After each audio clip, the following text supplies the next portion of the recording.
Yeah. Yes, coming back to the issue of food supply.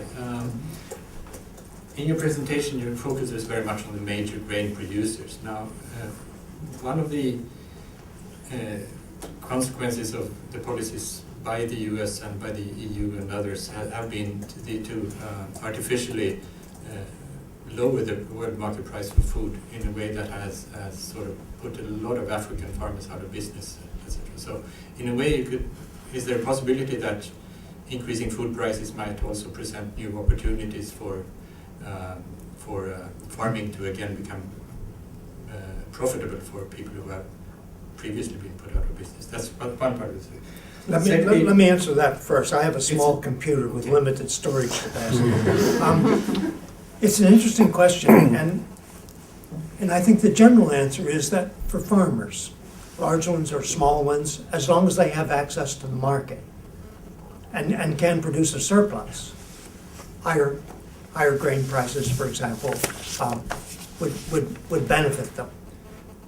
Unfortunately, many African countries, many African farmers do not produce a surplus, at least currently, and do not have access to markets because they don't have the infrastructure. But wherever they do, higher prices would be to their benefit. The ones who will not benefit are those who live in cities, of course, and where the cost of food is an important part of the cost of living.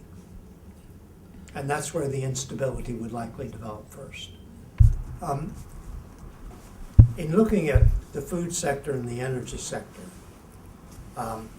in the energy sector is going to require a total restructuring in Plan B.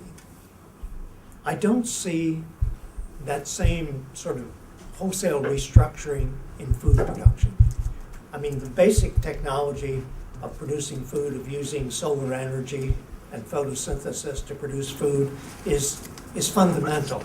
Now, what we will see, I think, with the localization of the energy economy, because as we go from fossil fuels, particularly move away from oil, which is concentrated in a small part of the world, to renewable sources, we will see instead of seeing the globalization of the world economy, we will see the localization of the economy in the energy sector. And that will also translate to some degree into the localization of agriculture.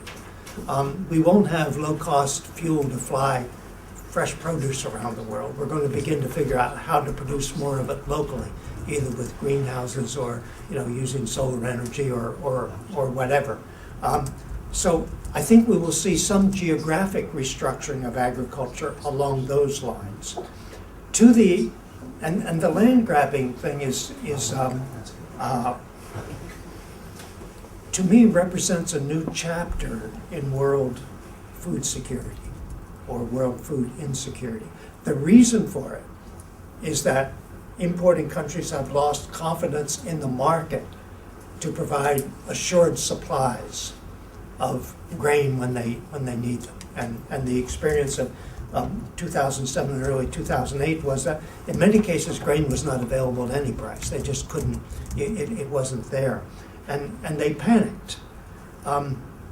And their response then was to try to acquire land, the more affluent importing countries, try to acquire land and the water that goes with that land, by the way, because the land by itself is worthless if you don't have water. So it's to acquire land and water in other countries to produce food for themselves. Now, the weakness in that system, I mean, there are many weaknesses. One is the technologies that are brought in to produce food will be large-scale, highly mechanized, capital-intensive, very little labor involved. What these developing countries need is agriculture that is more labor-intensive, more like the Japanese agricultural model than, say, the American or the Russian agricultural models of really large-scale, highly mechanized production. So when food prices begin to rise again, as they will, I'm wondering what happens when people within the country are growing hungry, possibly facing starvation, and other outside investors are producing food in their country and removing it.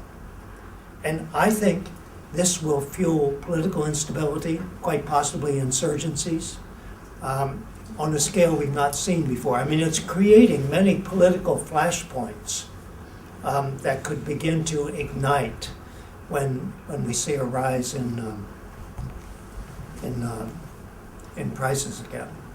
When you're in this Plan B, you talk about sort of global carbon tax and so on, but this deadlock between those who needs to use more space, ecological space, and those who have to go down. I mean, how do you solve that tension?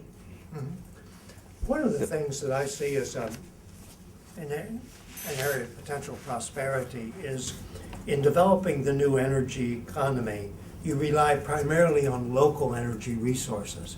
Many developing countries today spend quite a bit of their foreign exchange on importing oil. If they were harnessing their own solar energy or wind energy or what have you, then they're working with indigenous resources. And what I would focus on would be the advantages that they will have as they make the shift to local resources. And there's hardly a developing country that's not well endowed with solar or wind or geothermal energy or what have you. And it's creating, again, the new mindset and looking at the future rather than sort of trying to sort things out in terms of the past. And the investment opportunities for rooftop solar cells in India, I mean, the big limit there is credit, microcredit, because the economics of installing solar cells, they pay back in maybe 5 or 7 years or whatever it is.